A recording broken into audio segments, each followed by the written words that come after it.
Hello students, welcome to my YouTube channel Shreyseth classes. हमने कल national income जो chapter चल रहा था, मेजरमेंट ऑफ नेशनल इनकम, इसमें हमने पिछली क्लास में इनकम मेथड को कवर अप कर लिया था।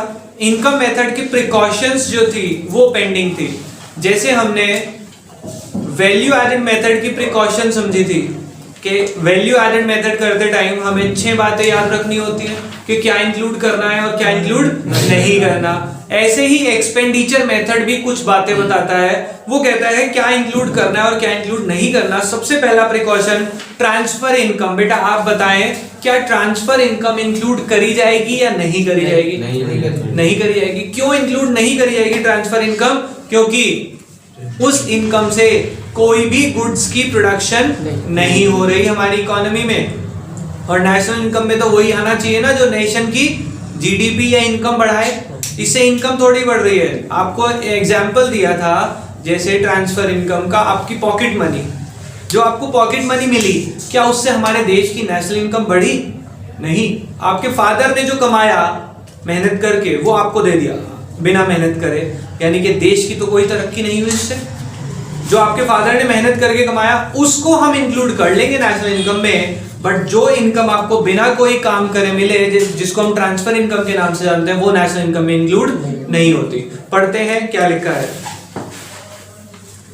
Transfer income are not included in the national income because such receipts are not connected with any production activity and there is no value addition। कोई value addition नहीं हुआ, इसीलिए उसको हम include नहीं करते। Next, income from sale of second hand goods will not be included। अगर आप second hand goods को सेल कर रहे हैं, पैसा आएगा।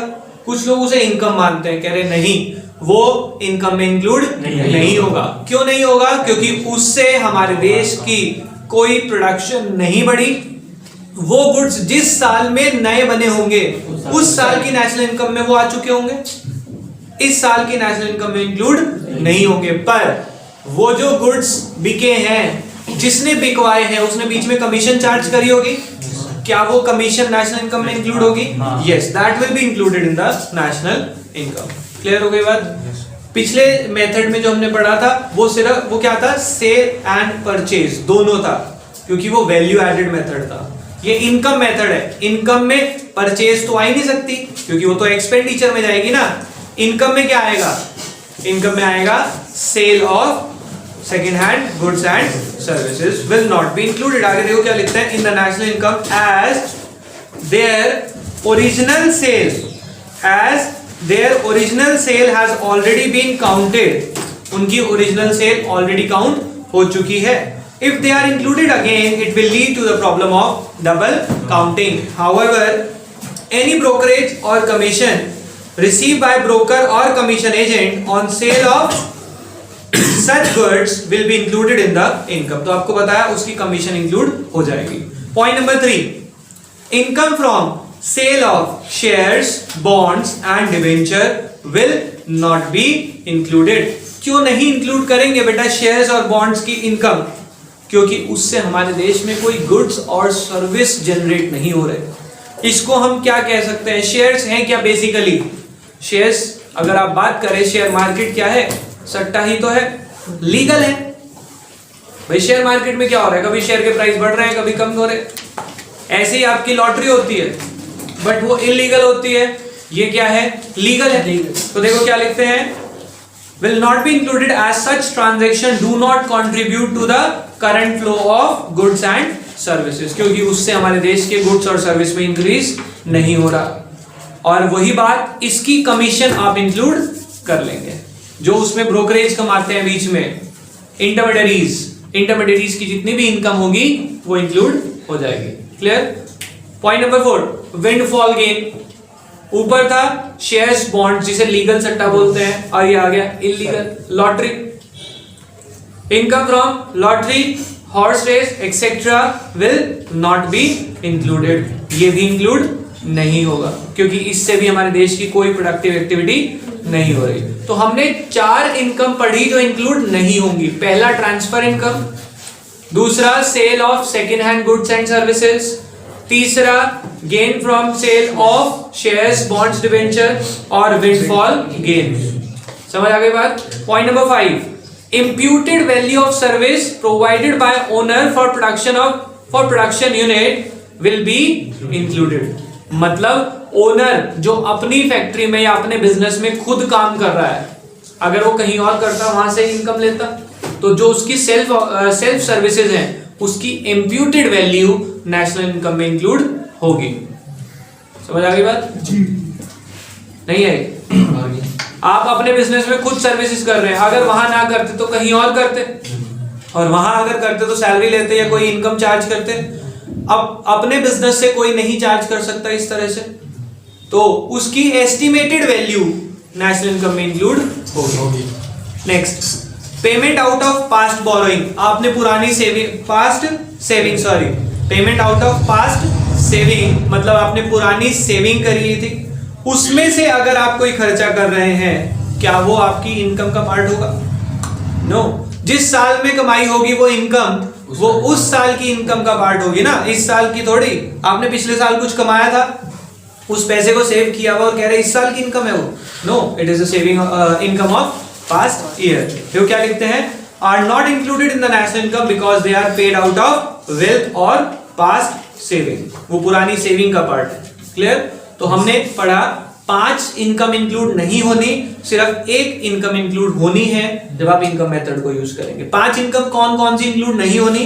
पहला आपकी transfer income, sale of second hand goods and services, sale of shares, bonds, debentures. आप ध्यान से समझेंगे, जो सेकंड हैंड गुड्स और बॉन्ड्स और डिवेंचर्स की सेल है, इसकी कमीशन, इसके ऊपर जो कमीशन है वो इंक्लूड होगी। ठीक है? फिर हमने पढ़ा विंडफॉल गेन इंक्लूड नहीं होंगे, और लास्ट अभी जो हमने पढ़ा payment out of past saving include नहीं होगी, but imputed value of owner services to production unit will be included. Clear हो गई बात? ये बातें हमें ध्यान रखनी है।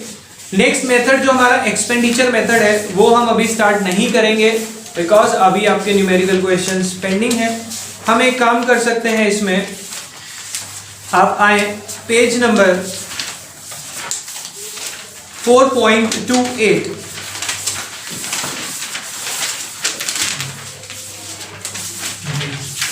National income at current price, national income at constant price. Yes बेटा, मिल गया टॉपिक?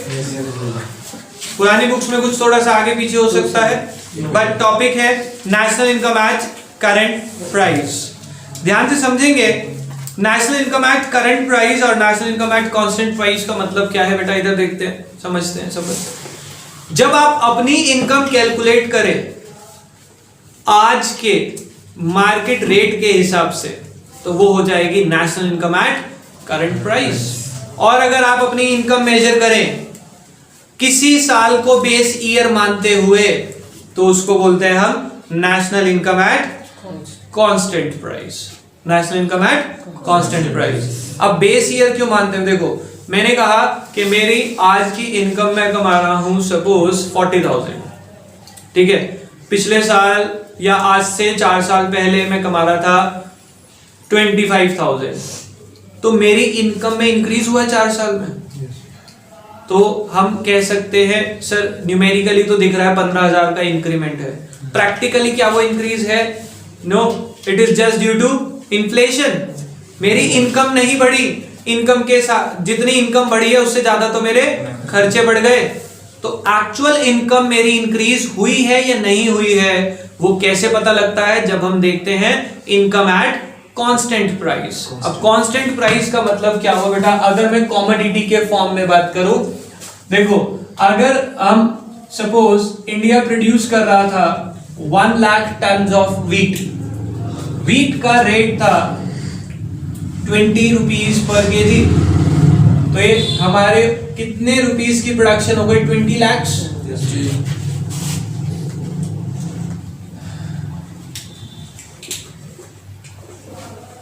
रेट हो गया 25।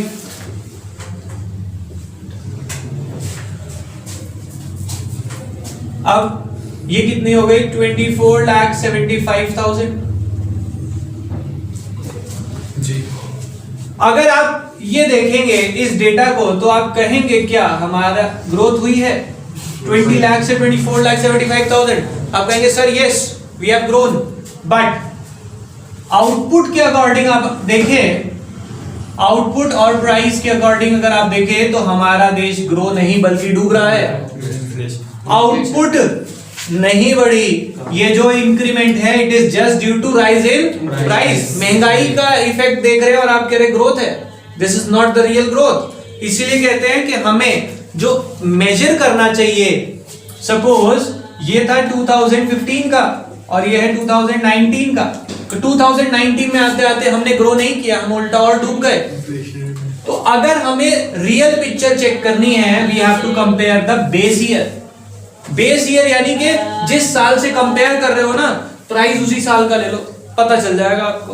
अगर मैं इस आउटपुट पे उस साल का प्राइस लूं तो वह 19,80,000 आ गए रियल पिक्चर सामने कि हम डूब रहे हैं। तो इसको हम बोलते हैं national income at constant price. जब हम किसी एक ईयर को बेस ईयर मान के उसके कंपैरिजन में देखें कि हमारी आउटपुट एक्चुअल में ग्रो हुई है या आउटपुट कम हो गई है। क्लियर हो गई बात? पढ़ते हैं एक बार क्या लिखा है। National income at current price, it is the money value of final goods and services produced by the normal resident of a country during a year measured at a price of the current year। जब आप अपनी national income निकालें goods और services के comparison में, पर उसका rate कौन सा ले? Current price. ठीक है, अब उसके कंपैरिजन में national income at constant price की डेफिनेशन पढ़ते हैं। देखो एक चेंज आएगा, सिर्फ बेस ईयर प्राइस आएगा। It is the money value of final goods and services produced by normal resident of a country in a year measured at a base year price। तो जब आप अपने गुड्स और services की money value निकालें, जब आप अपने गुड्स और सर्विसेज की मनी वैल्यू निकालें करंट ईयर के प्राइस पे तो वो हो गई national income at current price, और अगर बेस ईयर के प्राइस पे निकाले मनी इनकम तो वो हो जाएगी national income at constant price. समझ आ गई बात? इसके दो पॉइंट लिखे हैं, एक बार फटाफट से पढ़ते हैं। National income at current price, it is also known as nominal national income. इसको हम क्या बोलते हैं? नॉमिनल नेशनल इनकम भी बोलते हैं। Second point, it does not show the true picture of economic growth of a country as any increase in the nominal national income may be due to rise in the price level without any change in physical output। Output में बिना change आए भी इसमें change आ सकता है। समझ आ गया example के through? It is also known as, उधर पढ़ते हैं national income at constant price का, it is also known as real national income. नाम में ही बता दिया कि रियल नेशनल इनकम होगी क्योंकि कांस्टेंट प्राइस में रियल पिक्चर पता लगती है। आपको कंपेयर करके दिखाया है।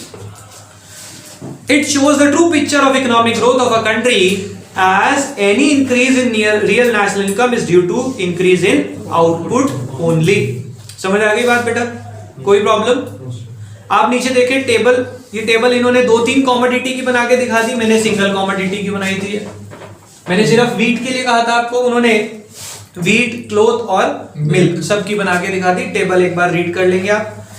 नीचे जो फॉर्मूला है, अब हमें सीधा वो फॉर्मूला समझना है।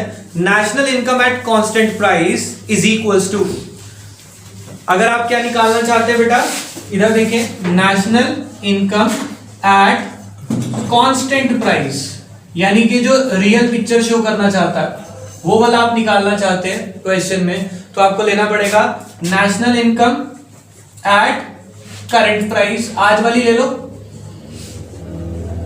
Upon price index into 100। अब ये जो प्राइस इंडेक्स है ये आपको क्वेश्चन में गिवन होगा, ठीक है, upon current price index into 100। ये फॉर्मूला आप याद करेंगे। इससे क्या होगा, जो आपकी करंट प्राइस पे नेशनल इनकम थी वो कन्वर्ट हो जाएगी national income at constant price पे। Is it okay? अब देखो लास्ट जो आज का हमने टॉपिक पढ़ना है, that is the difference between national income at current price and national income at constant price. दोनों का मीनिंग तो आपने पढ़ लिया। जब आप मनी वैल्यू निकाले गुड्स एंड सर्विसेज की करंट प्राइस पे तो वो national income at current price हो जाएगी, और अगर कांस्टेंट रेट बेस ईयर के प्राइस पे निकालें तो हो जाएगी national income at constant price. Index of economic growth, कौन सा इकोनॉमिक ग्रोथ का अच्छा टूल माना जाता है?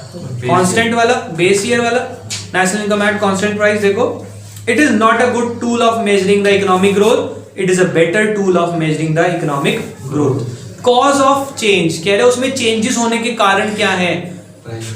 अगर आप उसकी बात करें national income at current price की, उसके दो कारण हो सकते हैं, या तो आउटपुट या प्राइस, दोनों से बढ़ सकता है ना वो। देखो यहाँ पे आउटपुट की वजह से नहीं बढ़ा, किस वजह से बढ़ गया? प्राइस की वजह से। अगर आउटपुट बढ़ता तब भी बढ़ जाता, पर जो कांस्टेंट वाला है वो हमेशा किसकी वजह से बढ़ता है? सिर्फ और सिर्फ आउटपुट की वजह से, तभी तो वो रियल पिक्चर शो करता है। ये वाला तो कांस्टेंट है ना बेटा, ये अगर मैं इसके साथ कंपेयर करूं तो ये कांस्टेंट है, और अगर मैं ये इसके साथ कंपेयर कर दूं तो ये करंट प्राइस पे आ जाएगा।